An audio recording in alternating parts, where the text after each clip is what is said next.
What is good YouTube? My name is Emiros. Welcome to the Martial Consulting channel. In this video we're going to talk about how you can get your students to actually stay in your martial arts school after you offered them a free trial week or whatever you're offering to them. So, shall we get started? Okay, I'm going to present you 5 cognitive biases that you can use to get your students to actually stay.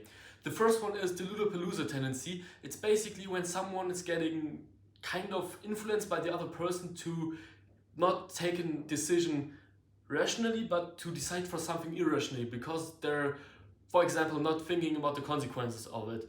So, for example, you're using 1, 2 or 3 cognitive biases and you might think, okay, it's 1 plus 1 plus 1, but it's actually 1 plus 1 plus, for example, 20, because all of these cognitive biases are working together. So you want to use the Ludopalooza tendency basically all the time, but let me explain it. So you're having here 1, here another 1, and here maybe plus 20, and so you're not at 3 now, you're now, for example, at, I don't know, 22, for example.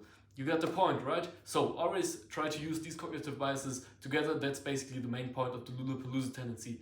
The second one is the reward and punishment tendency. It's basically when someone has a really positive outcome in their brain and a really negative outcome in their brain. And you can use this to get your students to actually stay when you, for example, tell them that if they're not joining you after their free trial week, that then they'll always stay obese if they're maybe a little bit overweight because they're not getting in shape, etc. And they're not training, for example, 3 times a week. And on the other hand, if they would join it after their 8-week program, they would be in a super great shape and they would be super fit, etc. Right? And they would be able to fight and maybe fight in their first real fight, you know, like in a tournament or something like that. You get the point, right? Alright, the contrast with influence tendency is kind of the same as the one we've just talked about. But on the other hand, it's slightly different. It's like you can't really say anything about something unless you're comparing it with something else. So for example, if a student of you tells you, hey, your school is super great, the instructors are super humble, he might have trained before in a school where the instructor were maybe a little bit egotistic. So you kind of have to use this tendency all the time when you're using the tendency we've talked about before. So you have to compare for them the negative outcome and the positive outcome. So they are kind of thinking like, wait, maybe I should choose the positive outcome because the negative outcome doesn't sound that fun. You get the point, right?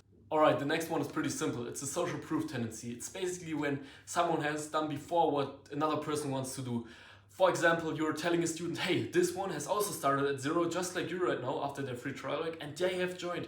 And half a year later, they're fighting at championships. You get the point, right? So the student might think, well, maybe I should join this school because if this person has done it, maybe I could do it as well. The doubt avoidance tendency is also pretty simple. It's basically when a person makes a decision irrationally because they're avoiding all the doubt inside of their head. For example, they're signing in for an 8-week program, but they usually know that they quit after the 4th week, but they still directly pay for all of the 8 weeks because they're just ignoring all of the doubt in their head.